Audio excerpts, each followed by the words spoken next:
1 rial itu 4.000, itu dapat 4 liter. Kalau itu oleh-oleh haji itu BBM, sebetulnya lebih menguntungkan. Saya percaya Allah akan memudahkan. Nah, mulai saat itu saya mulai mandiri dan mulai berhemat waktu itu. Pertama waktu itu kelas 6 SD saya mencoba jual ikan cupang waktu itu. Tahun ini haji terberat selama 14 tahun terakhir ini. Dari sisi cuaca, panasnya sampai 52, 53, itu di atas 50. Umat Muslim di dunia kembali berduka. Musibah terjadi lagi di Tanah Suci ketika jutaan umat Muslim dari seluruh penjuru dunia datang ke Masjidil Haram untuk beribadah di depan Ka'bah. Musim haji tahun ini memang penuh ujian, seperti halnya cuaca ekstrim yang tengah melanda kota Mekah.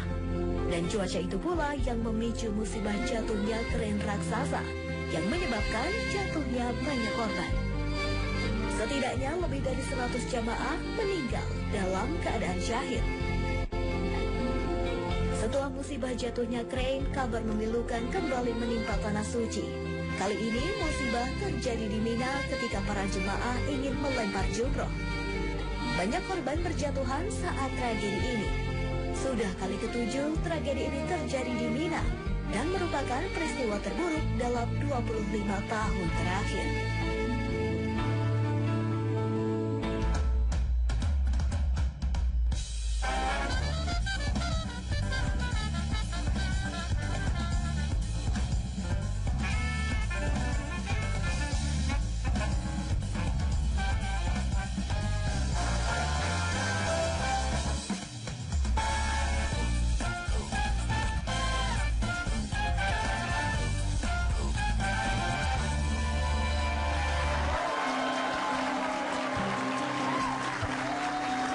Datang di Hitam Putih, tapi sebelumnya saya ingin membukanya dengan berita duka sebenarnya. Berita duka yang sebenarnya sudah terjadi sekitar 1 bulan yang lalu. Jadi kita semua tahu tentang keadaan atau kejadian di musim ibadah haji 2015 kemarin ketika sebuah kren raksasa jatuh secara tiba-tiba.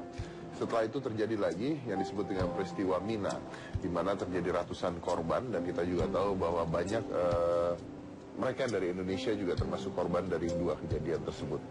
Dan kami dari segenap tim Hitam Putih ikut berbelasungkawa terhadap hal tersebut. Memang tidak mudah ditinggalkan oleh orang yang kita sayangi secara tiba-tiba. Tapi apa yang terjadi sudah terjadi, dan kita ingin membahas sedikit tentang kejadian tersebut.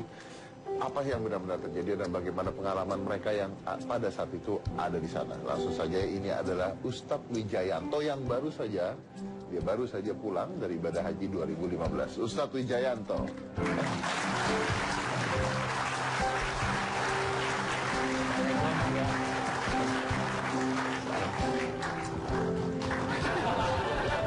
Udah aman. Udah aman. Iya. Ustadz itu sebenarnya banyak ya, karena Ustadz di Indonesia tuh jumlahnya ada ribuan, bahkan mungkin ada jutaan. Saya juga nggak mengerti kenapa harus beliau terus yang diundang. Gimana kabar? Baik Ustadz, baik. Saya belum salam sama Ustadz. Apa kabar? Wah, luar biasa. Aduh, kapan-kapan kita bikin lagi dong. Apa judulnya dulu? Tanya Ustadz, ya. Bukan Ustadz. Celoteh Ustadz. Itu mah Farhat Abbas ya. Saya nggak tahu, rating juga tinggi, demand juga banyak, tapi kok Udahan. apa dianggap saya sudah mati kali ya. Enggak Ustadz, justru itu. Ini awal Ustadz. Jadi kan saya ngundang sini lagi supaya nanti ada segmen itu lagi. Siap, Ustadz. siap. Nah Ustadz, ini memang Anda sebenarnya harus menjadi saksi. Ya. Saksi terhadap, kita ingin tahu gitu pengalaman naik haji di tahun ini. Tahun ini haji terberat selama 14 tahun terakhir ini. Dari sisi cuaca, panasnya sampai 52, 53, itu di atas 50, terutama Arafah, Musdalifah, Mina. Di atas 50 apa? Iya, di atas 50 derajat. Itu panasnya. Dan saya sendiri sampai tidak biasanya pakai handuk basah terus selama itu. Bahkan saya mandi tanpa lepas baju, tanpa lepas tanah.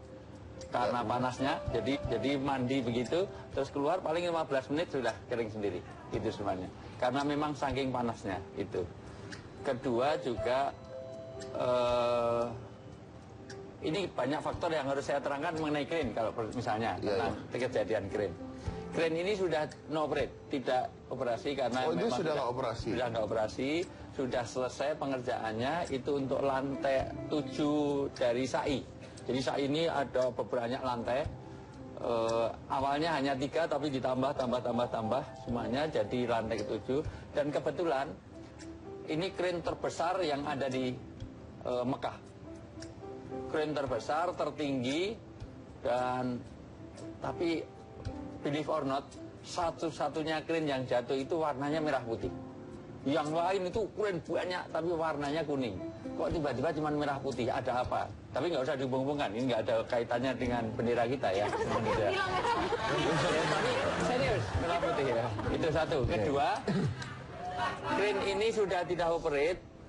Tapi kenapa kok nggak dihilangkan dari sana? Iya. Karena kalau dihilangkan waktu terdekat haji ini sangat mengganggu jamaah.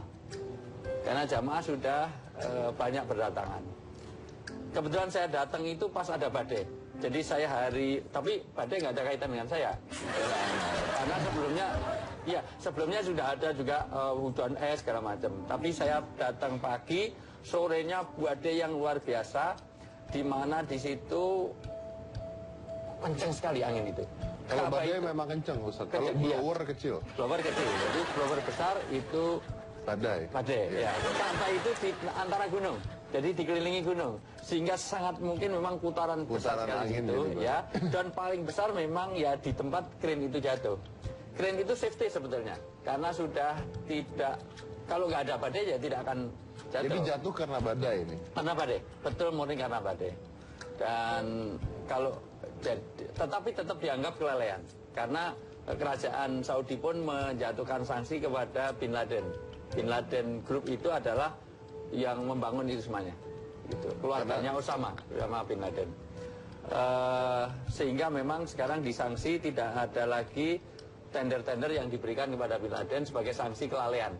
Karena tidak dipinggirkan. Karena nggak dipinggirkan sebelum waktunya itu. Tapi meminggirkan itu juga jadi masalah karena jamaah sudah datang. Sudah datang. Kedua, tempat itu sudah steril sebetulnya. Jadi tidak ada jamaah yang ada di seputar krain itu. Karena memang ini sudah ditutup. Sayang memang itu bukan wilayah itu. Itu di luar masjid. Oke. Di luar masjid. Kenapa jatuh korban banyak? Karena krain itu jatuhi merobohi bangunan dan bangunan itu jatuhi jamaah. Dan ngerinya itu karena darah berceceran itu bercampur dengan sebelumnya ada hujan es. Saya ngalami hujan es itu, saya ngalami lari ke hotel. Kebetulan itu seberangan dengan hotel yang saya tempatin. Dan angin itu suaranya kayak sirine ngenai debu-debu pasir-pasir itu ngenai kaca itu kayak sirine. Dan luar biasa. Gitu. Kalau kita lihat sendiri sampai kita nangis lihat, saksikan. Saya punya banyak rekaman-rekaman. Saya ambil sendiri, saya lihat sendiri, mata kepala saya sendiri dengan itu semua. Jadi Pak Ustadz waktu pas kejadian ada di situ? Ada di situ. Tapi bukan di krain, tapi seberangnya. Ya. Intinya adalah bahwa krain itu ada faktor kelalaiannya ada, tetapi karena faktor musibah badai iya. Dan yang ketiga bahwa itu unpredictable. Jadi memang tidak disengaja ya. Betul. Tapi sisi lain kita beri, karena yang musibah di krain itu keluarganya alhamdulillah semuanya. Satu meninggal dalam keadaan baik. Dia tidak sedang mabuk, tidak sedang dalam diskotik. Jadi tidak ada di situ yang sedang mabuk gimana itu. Seandainya ada mabuk karena naik bus ada itu, tapi mabuknya mabuk syariah. Artinya mabuk Islami. Jadi alhamdulillah masyaallah.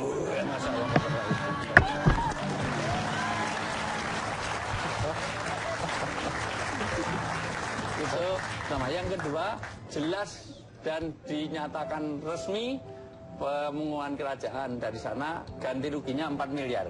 Satu nyawa yang kena musibah itu 4 miliar dibayar oleh kerajaan Saudi. Dan 2 orang keluarganya haji gratis. 2 orang keluarga gratis, semuanya atas undangan, visa, tiket segala macam difasilitasi oleh raja. Oke, jadi memang ada tanggung jawab ya, ada asuransi yang diberikan. Betul, asuransi diberikan dan besar. Makanya ada, mohon maaf, di antara jamaah ada setengah ngiri dalam tanda petik. Ya Allah, mbok tadinya yang mati sih karena klin saya saja. Ah, yang benar, masa ada gitu? Iya, setengah ngiri karena matinya dia mati syahid, mati baik, dan kebaikan. Dua, dapat asuransi yang sebesar itu. Itu jadi sisi. Walaupun sebetulnya tidak boleh orang berhaji itu karena ada kesalahan mindset yang nanti akan saya luruskan.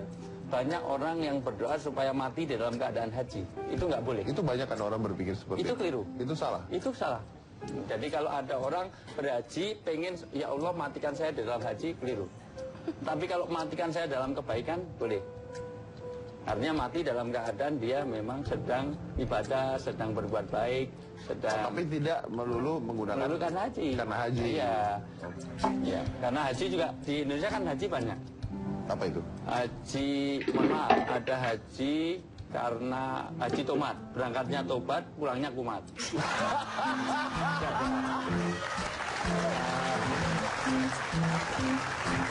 Dan itu fenomenal. Sebelum berangkat haji suka beli nomor, begitu pulang haji jadi bandar. Nah ini kan, iya. Saya tahu tuh ada orang-orang gitu, saya tahu. Iya, dan itu mohon maaf. Jadi tidak semuanya haji itu terus menjadikan berbuah positif karena spiritnya berbeda. Iya betul. Bahkan ada haji Abidin atas biaya dinas, ada haji Kosgoro karena diongkosi negoro, ada haji Wahyu karena sawahnya payu. Dan macam-macam itu semuanya itu.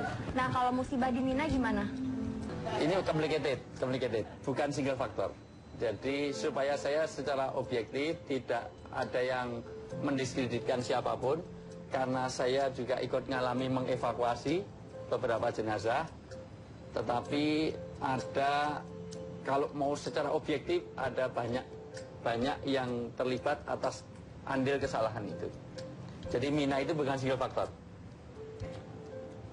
Pertama, saya akan sampaikan beberapa hal yang kaitan dengan Mina. Sepanjang yang saya tahu, saya alami, saya ikut berpartisipasi. Bahkan saya hari pertama itu saya bersama petugas haji, saya ke rumah sakit tidak menemukan orang Indonesia. Karena belum teridentifikasi ternyata. Itu. Dan saya tidak mengira kalau itu ada orang Indonesia, karena itu bukan jadwalnya orang Indonesia, bukan jalurnya orang Indonesia. Jadi yang korban itu pasti tidak disiplin dari jadwal dan tidak sesuai jalur yang ditetapkan. Arab Saudi itu di dalam selama ini sangat strict terhadap dalil bahwa orang lempar jumroh di Mina itu dalam hadis adalah di waktu jam 7-an sampai duhur atau setelah duhur sebentar. Tapi dalam hal ini dia tidak sesuai dengan hadis itu. Karena 4 juta orang kalau melakukan di saat itu juga, maka tidak terjadi haji. Adanya adalah pasti musibah internasional. Maka diatur jadwalnya adalah jam sekian untuk maktab ini, jam sekian untuk maktab ini, jam sekian untuk negara ini, jam sekian untuk negara ini. Apa yang terjadi itu sudah nyalai itu sendiri. Makanya betul-betul karena tidak disiplin. Modal utama bagi haji yang akan datang harus disiplin. Disiplin waktu, disiplin tempat, disiplin minimal untuk dirinya sendiri. Karena itu akan menyangkut pada yang lain. Melempar jumroh itu bukan waktunya orang Indonesia. Waktu Indonesia itu dijadwal di sore dan malam. Berarti ada ketidakdisiplinan waktu dan sebagainya. Waktu. Ada kelalaian bukan di pemerintahnya, tapi memang pesertanya. Peserta, jamaah. Itu. Kedua, ada jamaah dari teman-teman dari Iran, jamaah dari Iran itu menggunakan jalur yang bukan jalurnya, sehingga di stop. Ada 300-an jamaah itu balik, dan ketika balik bertemu dengan orang Mesir karena itu mau ikut gak jadi, akhirnya bertabrakan dengan orang Afrika. Jamaah dari Ghana, Nigeria, dari Djibouti, Somalia itu dua jamaah ini punya karakter yang luar biasa. Dia punya semangat kuat, semangat untuk selalu bergabung dengan jamaah, sehingga dia tidak mau terpisah sedikit pun. Dan kalau udah ada dorongan itu puluhan ribu ribuan orang di jalan yang tidak lebih dari 20 meter. Pasti terjadi kecelakaan. Pasti terjadi kecelakaan. Itu tidak bisa, tidak pasti. Karena bertabrakan arus, kalau udah kedorong gini, mau balik juga nggak bisa. Yang belakang dorong. Yang belakang dorong. Kesempatan balik ketika sudah terjadi korban, balik, tapi di belakangnya ada orang Indonesia. Jadi orang Indonesia itu paling belakang sebetulnya. Tapi juga sudah tidak kuasa untuk balik karena keterjang oleh teman-teman dari Afrika. Dan orang Afrika itu orangnya besar, orangnya luar biasa. Dan kalau sudah begitu itu, dia sudah teriak-teriak itu. Maafi Torik itu artinya tidak ada jalan karena sudah mentok-mentok tadi. Tapi orang mau balik karena sudah ini ada kursi dorong, ada segala macam, difabel banyak, sehingga injak-injak itu semuanya. Yang salah adalah ketika orang mengatakan itu ditutup karena ada rombongan raja. Itu berita bohong. Karena satu, raja tidak pernah melempar jumroh di jalur itu. Raja itu punya rumah sendiri di atas, sehingga dia punya jalur sendiri. Dan kalau itu King Salman misalnya, Raja Salman, dia pakai helikopter. Jangankan itu, tamu negara kita, saya tidak usah sebut namanya, tamu negara kita tahun kemarin saja pakai helikopter. Jadi kalau mau ini Pak, ada helipad di atas. Mosok kita di Trans 7 aja ada helipadnya, mosok sana nggak ada. Betul. Iya, itu ada dan itu tamu-tamu negara. Jadi bukan karena itu bukan, tidak benar dan itu tidak bohong. Benar. Saya potong dulu. Kita punya video tentang tragedi di Mina yang akan kita tayangkan setelah yang satu ini. Jadi jangan mana-mana, tetap di Hitam Putih.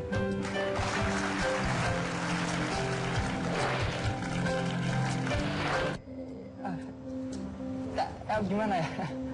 Susah diungkapkan. Tiba-tiba air mata itu keluar.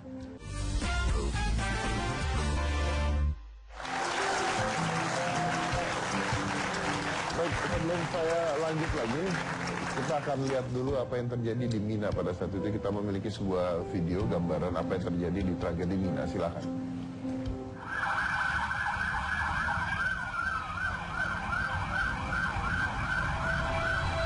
Kabar duka kembali datang dari Arab Saudi saat umat Islam dari seluruh penjuru dunia berkumpul untuk melaksanakan rangkaian ibadah haji.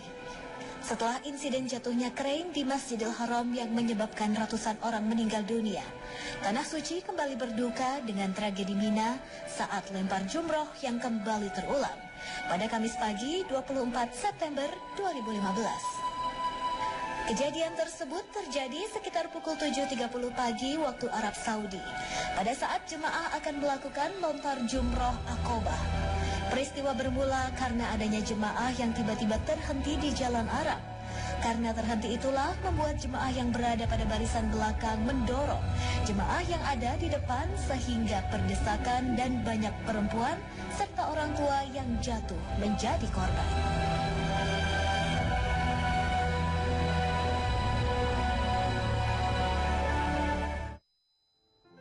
Itu jalan seperti Jalan itu searah. 4 juta orang lewat. 4 juta orang di waktu yang sama dengan tujuan yang sama. Tapi mohon maaf, video itu modifikasi. Karena yang jumroh tadi itu jumroh tahun zaman kita belum lahir gitu. Yang sekarang itu impossible kalau terjadi tabrakan sebetulnya. Karena jalurnya resmi. Berarti kenapa? Kalau gitu ada kesalahan dari mana ini? Kesalahan dari tour guide-nya, dari pemerintah atau dari mana? Ada sisi tour guide-nya dan juga tidak memenuhi anjuran dari pemerintah Saudi. Tidak memenuhi anjuran dari pemerintah. Karena melempar jumroh itu harusnya ke tenda dulu, diatur waktunya, tapi dia bawa barang. Mohon maaf ya, ini bukan kosongan loh ya, yang tabrakan. Dia bawa barang-barang bekal itu di kepalanya itu banyak, ada yang bawa kompor, ada yang bawa segala macam. Rice cooker segala macam. Jadi dia punya perlengkapan. Jadi jangan bayangkan ini. Dan suhunya panas sekali. Dan dia capek. Dia sudah jalan dari 19 kilo dari Musdalifah. Bahkan kalau dari sana lebih dari 19 kilo. Jalan dalam kondisi panas, dalam waktu yang seperti itu, dan tidak semuanya terfasilitasi. Dia sendiri tidak bekal yang cukup untuk minum, untuk itu semuanya. Sehingga dia sudah terhenti karena banyak yang capek, yang pingsan juga itu. Dan itu juga faktor berikutnya. Jadi dia sudah harusnya itu menurut anjuran pemerintah Saudi, dia ke tenda dulu. Sehingga waktu ngelempar jumroh itu sudah tidak ada barang-barang itu. Tetapi apa dia bisa disalahkan penuh? Enggak, karena dia berharap ini masih sepi. karena waktu kejadian itu banyak orang masih tawaf di Mekah, di Ka'bah. Ustadz, kalau misalnya penjelasan Ustadz seperti itu, artinya insiden seperti ini bisa terulang kembali dong? Iya, kalau ada orang nekat tidak mengikuti aturan. Nah, makanya tolong please deh, serius ini haji, karena begini, nidom itu penting, disiplin itu penting. Al-haqqu bila nidom, yakhlibul batil binidom. Jadi sebaik apapun orang, itu kalau nggak diorganisasi, walaupun tujuan orang jelek yang terorganisasi. Enggak, maksudnya orang Pak, ini lah, orang gimana sih Tika? Dia tuh ngomong jeleknya ke situ. Enggak, sini sama sini, maksud sama baik sini ya jelek, ya udah jeleknya. Oke. Iya, ke sana aja Ustaz. Sini aja, Ustadz, sini aja. Iya, Apa-apa sih? Enggak, ini orang baik, Ya. kebaikan itu harus punya kedisiplinan, punya tertib. Kalah dengan kejelekan yang dia diorganisir gitu. Intinya gitu. Ya, intinya kan walaupun tujuannya baik, tapi kalau tidak disiplin, tidak dengan cara yang benar, pasti akan kalah dengan kejelekan kan? Gak usah gitu, maksudnya orang sudah tahu, tapi maksudnya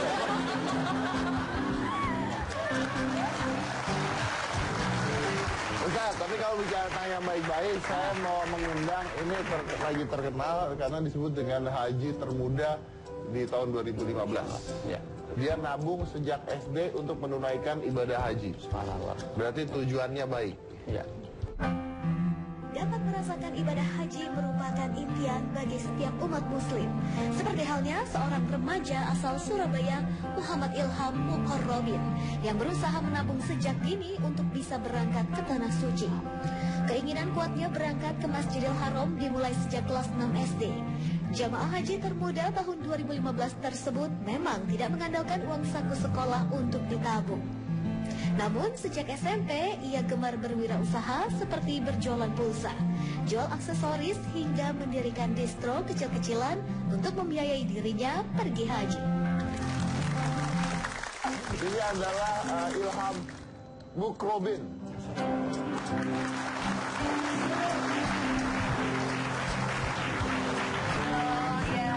Mabrur.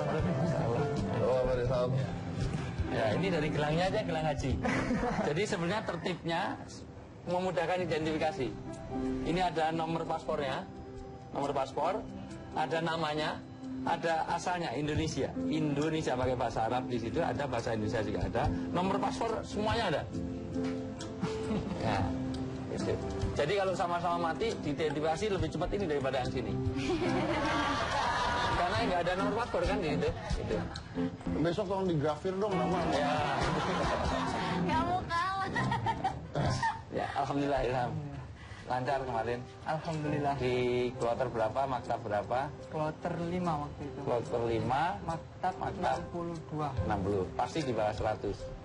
Iya, karena Mas Dedi mau kemana? Mas Dedi kan hostnya. jangan gitu. Ini masalahnya. Pak Ustadz, makanya ini hostnya. Jadi yang mesti nanya hostnya dong Pak Ustadz. Marah loh. Terus aku harus gimana kalau Mas Dedi marah? Enggak, maksudnya Kan kesempatan untuk meredam. bisa aja nyomblanginnya Pak Enggak, Ustadz. bagusnya sendal itu kalau ada yang ke kiri, ada ke kanan. Kalau semuanya kiri, semuanya nggak enak dipakai. Gitu. Jadi ada yang marah, ada yang meredam. Cocok deh. Kalau saya sih yes.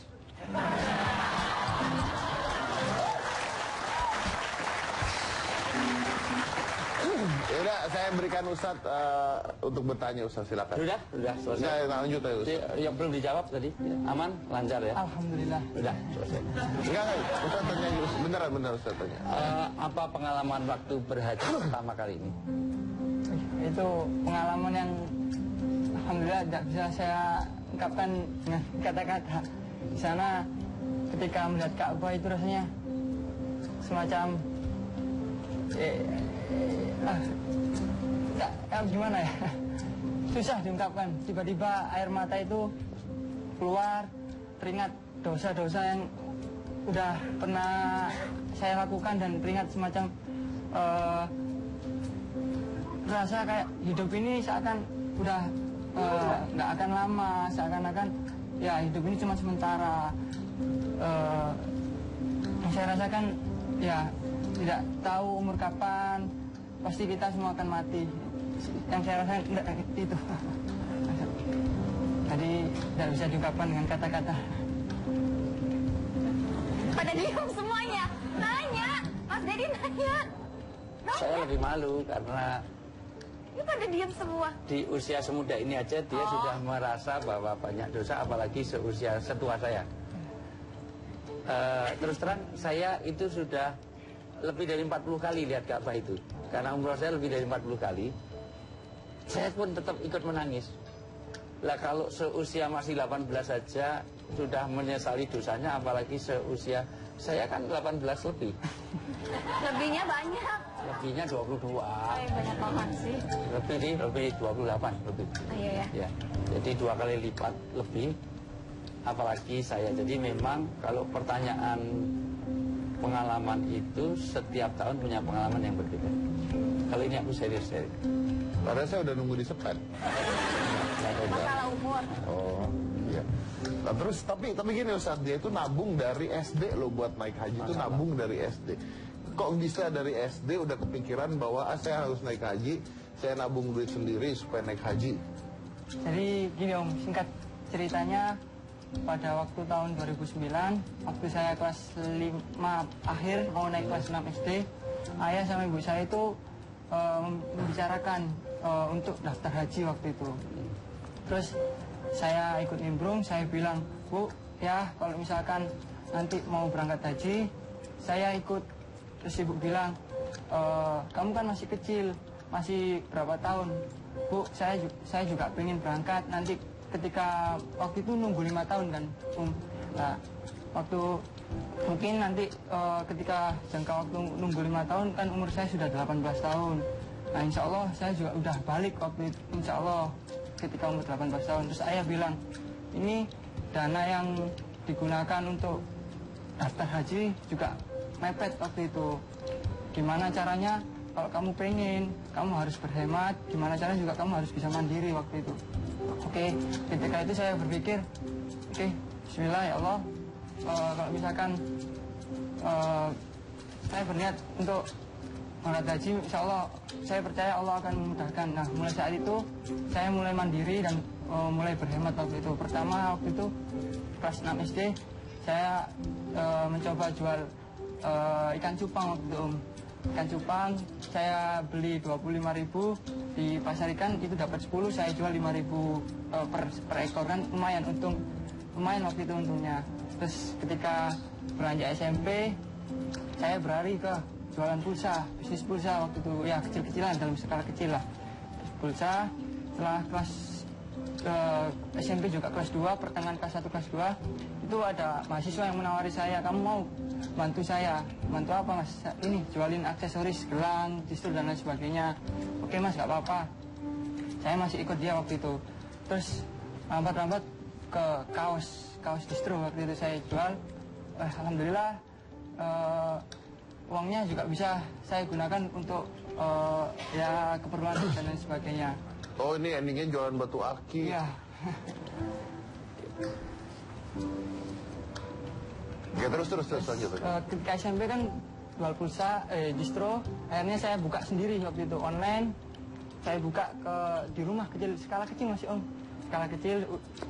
Terus ketika beranjak SMA, saya mulai membuka konveksi waktu itu, tapi masih ikut orang, tapi saya yang handle waktu itu. Saya mau buka sendiri, ibu saya bilang, kamu masih sekolah, oke. Ya udahlah, kalau orang tua bilang ya mau gimana lagi. Terus ketika saya beralih SMA kelas 2, kelas 3, cepat ikut diajak teman saya yang punya showroom itu untuk jual beli mobil. Saya ikutan menjadi maklar waktu itu. Ketika itu terus lanjut ke event organizer waktu itu. Saya masuk ke IO, ya alhamdulillah. Waktu bisnis itu saya bilang ke orang tua, Bu ya, saya bisnis ini, saya usaha ini, niat saya bukan cari uang murni, uang urusan nanti. Yang saya tekankan utama itu ilmunya, pengalamannya, jaringannya dulu yang saya tekan itu. Soalnya kan masih dalam skala kecil, skala belajar masih belum skala besar yang menargetkan uang sekian, belum seperti itu. Alhamdulillah singkat cerita, tahun 2015, meskipun uang saya belum terkumpul sepenuhnya waktu itu, akhirnya orang tua ditambah dengan orang tua. Alhamdulillah, ini tahun 2015 ini bisa berangkat haji bersama orang tua. Bisa berangkat haji bersama orang tua. Singkat sekali ceritanya ya, tapi...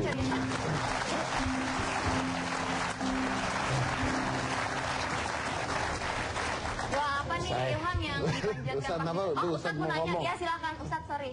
Enggak, karena saya sering membawa haji.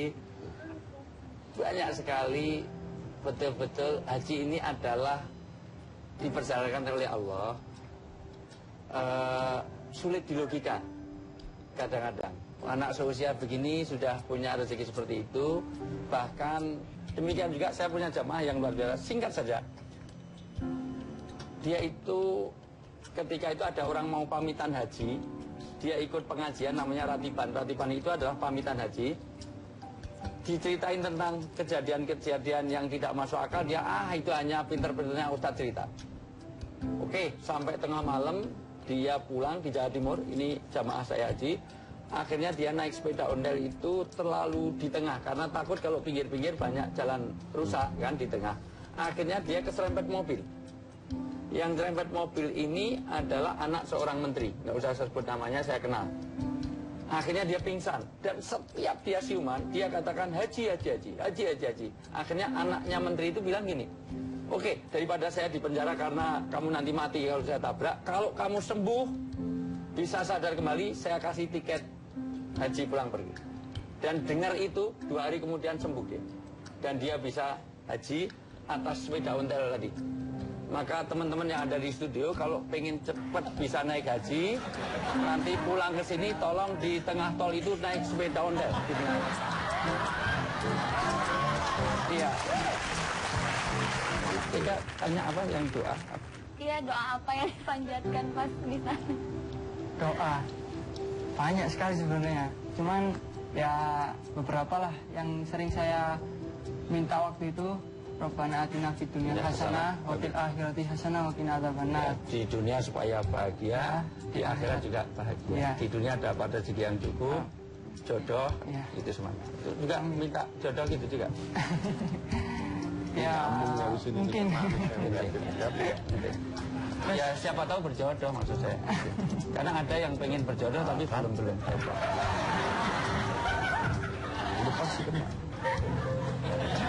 Terus ada doa lagi. Yang kedua, ya saya minta diberikan kesuksesan sebelum usia 20 tahun agar saya di usia muda ini bisa banyak membantu orang dan menggunakan sedikit harta untuk fisabilillah lah di jalan Allah, insya Allah, bismillahirrahmanirrahim. Dan yang ketiga itu, ketika saya terakhir untuk taubadah, saya menangis, ya Allah, kapan saya bisa kembali ke sini lagi, kapan kembali ke rumahmu ini, ya Allah. Saya menangis, ingin sekali nanti ketika saya punya istri, punya anak, mengajak lagi ke sini dan merasakan ya getaran yang ya menunaikan ibadah haji rukun Islam yang kelima ini. Itu 3 doa itu yang sering saya panjatkan pada waktu itu.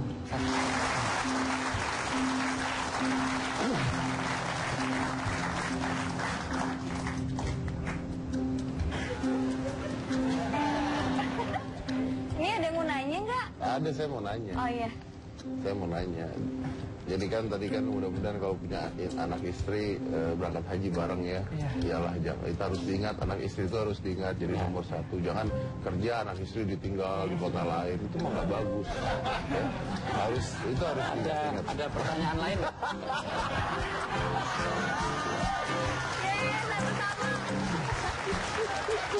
Itu mohon maaf, pertanyaan itu nggak ada dalam skrip ya? Jangan, ya saya cuma ikut berempati gitu, Ustaz. Saya kan nggak punya istri kan gitu kan, gitu. makanya saya kemana? Tapi punya anak? Punya anak kan, kalau punya istri kerja, anak ditinggal kan, nggak tahu nih bapaknya ngapain. Nah, itu nggak masuk dalam skrip. Skripnya nggak ada itu nggak ada skrip itu. Iya, skripnya nggak ada sih. Ya, saya ikut skrip aja ya. Iya. Ya, ikut skrip aja. Katanya suka nolong orang yang tersesat pada saat itu. Ya Om, jadi sebelumnya nggak terbayangkan waktu di Indonesia, ketika saya datang di Madinah, waktu itu sering kali bertemu dengan jamaah tua yang rentah yang itu sering bingung gitu. Oh, bareng sama Ustadz? Ya bareng, semua haji bareng. Haji itu dilakukan bareng, nggak bisa sekarang berangkat haji kan nggak bisa. Iya. Waktunya sama, tempatnya sama. Tadi yang jemaah tua itu Yang bingung kayak gitu. Bareng, saya juga punya jamaah tua. Ya, gitu. Terus sampai di pinggir jalan sampai tidur kayak gitu, saya dalam hati, ya Allah kasihan gitu. Terus ketika saya ingin menolong, saya sendiri juga nggak berani waktu itu pada saat itu. Soalnya saya baru datang baru datang ke Madinah, dan pada saat itu juga saya belum tahu medan di Madinah seperti apa, wilayah seperti apa, dan lain sebagainya. Dan saya sendiri juga takut nggak dipercaya ketika ingin menolong. Akhirnya saya ingin mengajak jamaah lain, Pak, itu ada yang tersesat. Tapi kebanyakan jamaah itu ketika saya ajak ingin menolong, mereka keberatan. Jadi seakan-akan menolak gitu loh. Akhirnya saya beranikan diri saya, bismillah ya Allah, mudahkanlah pokoknya untuk menolong orang-orang ini. Akhirnya saya beranikan, akhirnya saya carikan maktab-maktabnya itu, hotel-hotelnya itu. Alhamdulillah bisa. Alhamdulillah. Oke, luar biasa. Kita akan lanjut lagi sampai ini, kemana-mana kita menuju Tamput.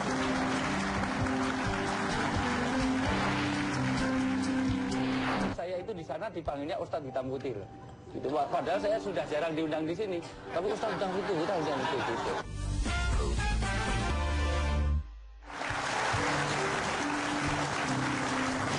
Kembali lagi di Tamputin. Nah, saya mau ngasih lihat ini adalah gambaran-gambaran menarik ketika orang-orang menunaikan ibadah haji. Silakan. Bagi umat Islam, ibadah haji merupakan rukun Islam yang kelima. Setiap umat Islam pasti berharap dapat menunaikan rukun Islam ini selama mereka mampu dan masih diberi kesempatan. Tiap tahun, jutaan umat Islam mengunjungi tanah suci Mekah untuk menunaikan ibadah haji mereka. Ternyata dalam pelaksanaannya terdapat kisah unik yang terjadi. Yang pertama adalah selain melalui perusahaan travel khusus, ternyata rencana perjalanan haji bisa dilakukan sendiri. Seorang muslim asal Bosnia bernama Senat Haji nekat berjalan kaki sejauh 5.700 km untuk menunaikan ibadah haji.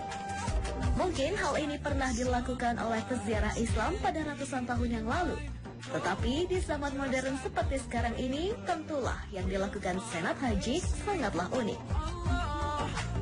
Kedua adalah jika Senat Haji melakukan perjalanan haji dengan berjalan kaki, maka Natim Kaim Cross dan Imtiaz Ahmad Harun semangatnya patut diacungi jempol karena mampu menempuh perjalanan dari Afrika Selatan ke Tanah Suci dengan mengendarai sepeda sejauh 4.800 km menunaikan rukun Islam yang kelima. Ketiga adalah baru-baru ini sebuah video yang bersumber dari situs YouTube langsung menuai pro dan kontra. Dalam video berdurasi 21 detik terlihat seorang pria berpakaian ihram mengelilingi Ka'bah atau tawaf menggunakan kendaraan listrik yang dikenal sebagai Segway.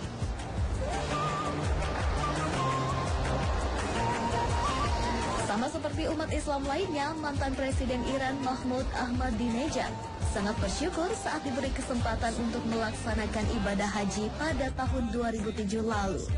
Ketika itu, ia mendapatkan undangan dari Kerajaan Arab Saudi untuk ibadah haji. Meskipun menjadi tamu kehormatan Kerajaan Arab Saudi, Ahmadinejad tidak ingin diperlakukan istimewa saat menunaikan ibadah haji.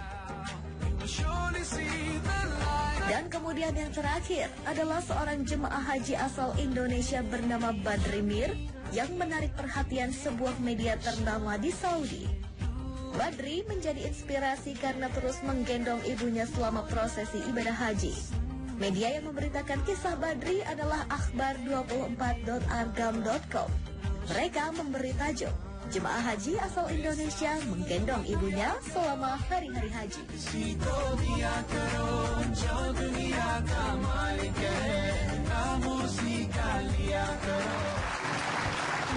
Baik. Ustaz, tadi kalau dilihat ada orang naik haji pakai Segway. Iya. Nah, kalau gitu tuh gimana? Kalau ada alasan syar'i, karena mungkin ada difabel, karena sakit, karena itu Ya karena kondisinya memang memaksa harus seperti itu. Kondisi walaupun itu misalnya tidak afdal, tapi boleh dilakukan karena keterpaksaan. Kalau tidak? Kalau tidak, tidak boleh. Kalau tidak boleh? Ya. Oke. Definisinya adalah berarti dalam keadaan Ya, yang memang, tidak memungkinkan? Ya, boleh. Boleh, ya. Ya. Tapi kalau sehat walafiat dan sebagainya, jangan dong. Berarti tidak boleh. Ya. Oke. Terus tadi juga ada juga yang naik sepeda. Naik sepeda. Sebetulnya haji itu diwajibkan bagi orang yang istitoah. Istitoah itu berkemampuan. Kemampuan itu bukan sekedar mampu secara finansial, tapi mampu secara fisik. Kalau bersepeda itu sampai menyiksa diri sendiri dan itu memberatkan, dia sebetulnya belum istitoah. Kecuali kalau bersepedanya itu mungkin dia tinggalnya di Jeddah, itu masih lumayan lah. Jeddah menuju Mekah itu paling kalau naik mobil 1 jam, berarti kan bisa paling hanya 60 kilo masih oke lah gitu. Tapi kalau dari Indonesia bersepeda itu konyol. Ini bisa diri katanya ya. Malah akhirnya bodoh sendiri gitu. Itu bukan haji mabrur, haji mabur. Gitu. Baik Ustaz, ini banyak sekali yang mau nanya lewat Twitter nih. Saya bacain ke Ustaz. Banyak pertanyaan kok jarang diundang di sini.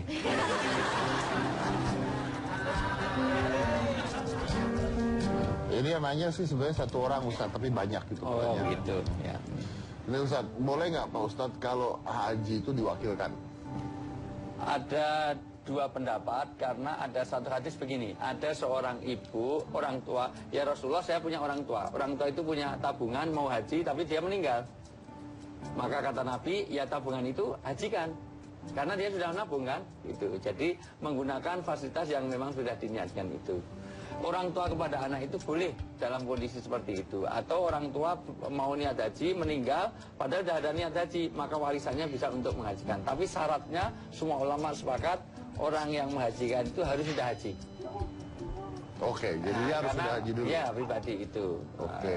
Sebagian mengatakan haji itu diperlukan bagi yang mampu. Kalau dia memang sudah tidak mampu, sudah lepas kewajiban. Karena itu masalah pribadi. Mohon maaf ya, haji itu sebetulnya amalan pribadi. Cuman haji dilakukan secara bersama-sama. Maksudnya di situ tidak ada imam, tidak ada makmum, tidak ada organisasinya. Ini pemimpin ini itu. Tapi dilakukan secara bersama supaya teratur. Tapi tidak ada bahwa lain kalau sholat ya. Kalau sholat itu ada imam, ada makmum, harus ngikut itu. Tapi kalau haji pribadi. Jadi tawaf itu tidak ada yang memimpin. Yang lain tinggal mengamini tidak. Ya doa sendiri-sendiri. Itu semuanya. Doa sendiri-sendiri. Ya, itu semuanya. Oke. Ustaz, gimana caranya saya mau berhaji tapi sekaligus wisata? Sebetulnya ini kesalahan di dalam spirit, niat, dan motivasinya.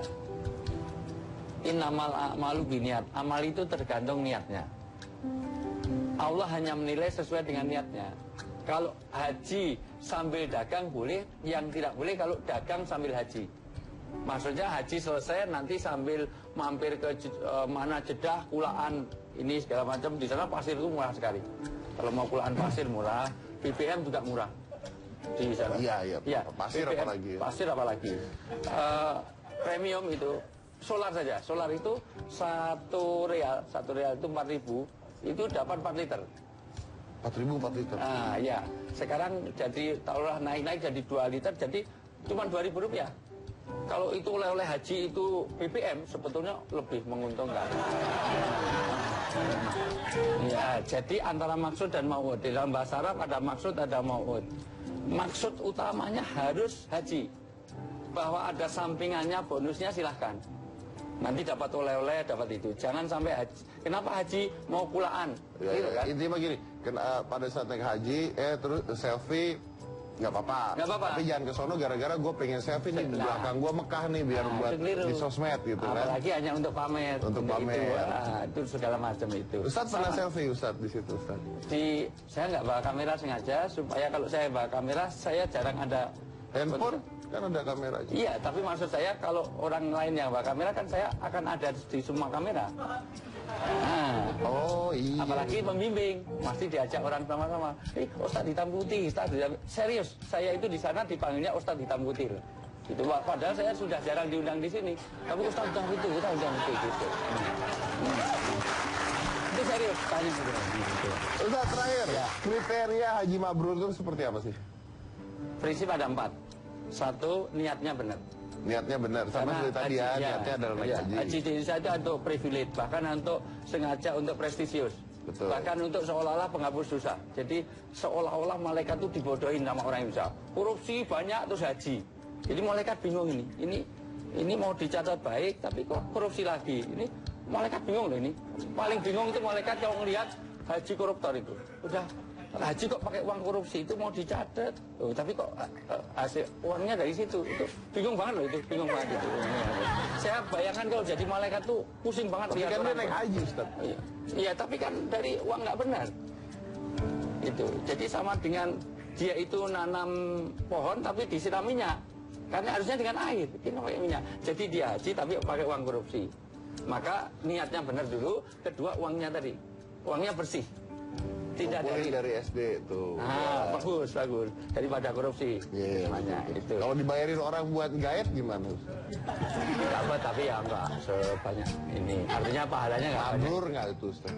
Insya Allah mabrur. Malaikatnya bingung nggak malaikat? Enggak itu. Si malaikat bingung nggak tuh kan haji, tapi dibayarin gara-gara dia jadi tour guide tuh gimana? Sebenarnya dari tour guide-nya dapat pahala sedikit. Tapi kan bimbing orang banyak juga ngasih. Kan bimbing orang dapat pahala banyak. Jadi sama aja. Sama, jadi mabrurnya karena bimbing banyak orang tadi. Itu semuanya, itu. Dia pinter banget jawabnya. Yang ketiga adalah cara pelaksanaannya.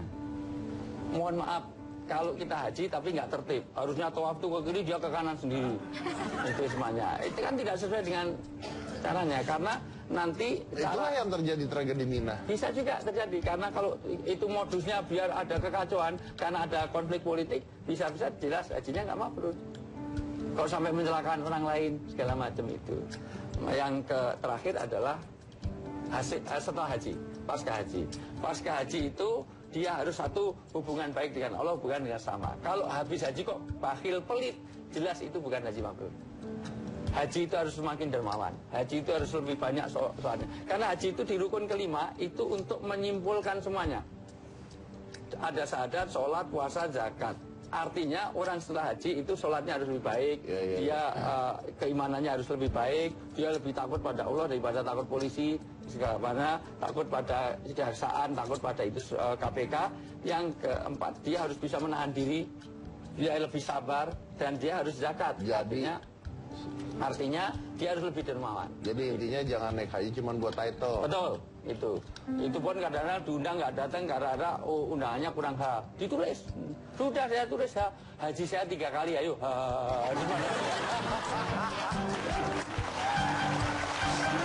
Oke, kita lanjut lagi saat ini, jangan mana-mana, tetap di Hitam Putih.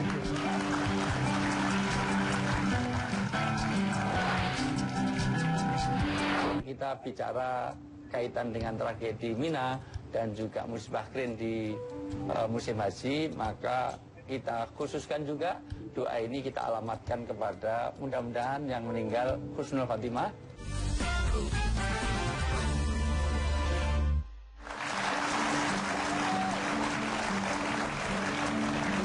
Baik, kita sudah sampai ke penghujung acara dan saya rasa yang paling tepat adalah menutup acaranya dengan mengenang tragedi yang ada di Mina dengan dipimpin doa bersama Ustadz Wijaya. Silakan Ustadz.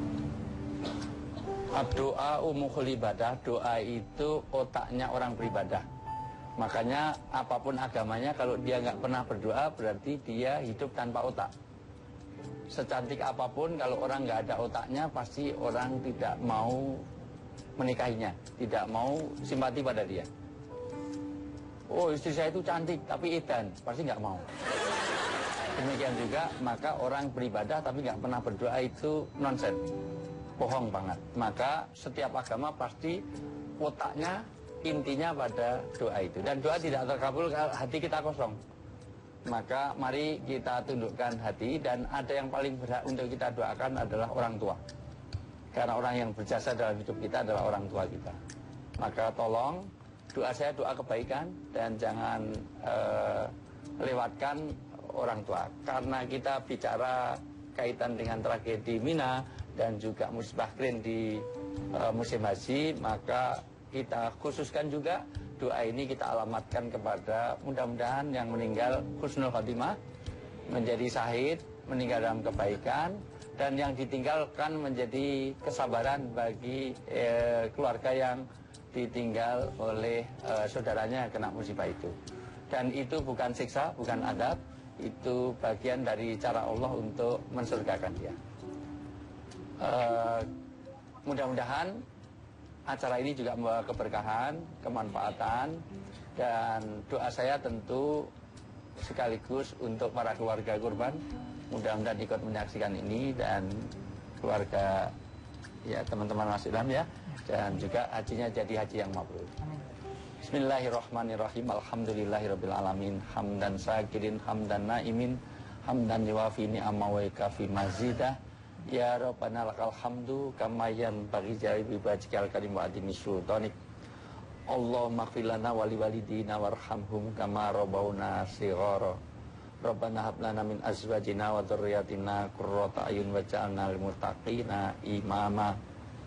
Allahumma inna nas'aluka salamatan fid din wa afiatan fil jasad wa barakatan fil rizqi wa ziyadatan fil ilmi wa taubatan qabla maut wa rahmatan indal maut wa maghfiratan ba'dal maut. Allahumma hawin alaina fi sakatil maut wa najatan minan nar wal afa indal hisab. Allahumma rzuqna husnal khatimah wa na'udzubika min su'il khatimah. Allahumma rzuqna hajjan mabrura wa sa'yan maskura wa dzanban maghfura wa amalan sholihan tardahu maqbulan wa tijaratan lan tabur. Rabbana atina fid dunya hasanah wa fil akhirati hasanah wa qina adzabannar wa qina adzabannar wa qina adzabannar wa adkhilnal jannata ma'al abrar ya aziz ya ghafar ya rabbal alamin bi fadli subhanaka rabbi izzati amma yasifun wa salamun alal mursalin walhamdulillahirabbil alamin. Mohon maaf atas kekhilafan, Bang Deddy, jangan dimasukkan di hati.